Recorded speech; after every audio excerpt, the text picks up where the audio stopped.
أعوذ بالله من الشيطان الرجيم.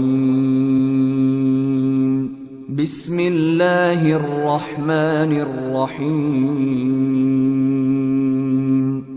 قال ادخلوا في قد خلت من قبلكم من الجن والإنس في النار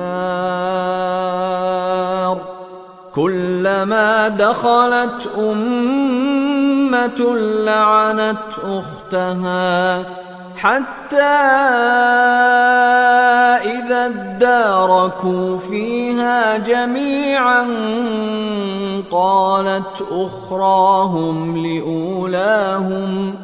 قالت أخراهم لأولاهم ربنا هؤلاء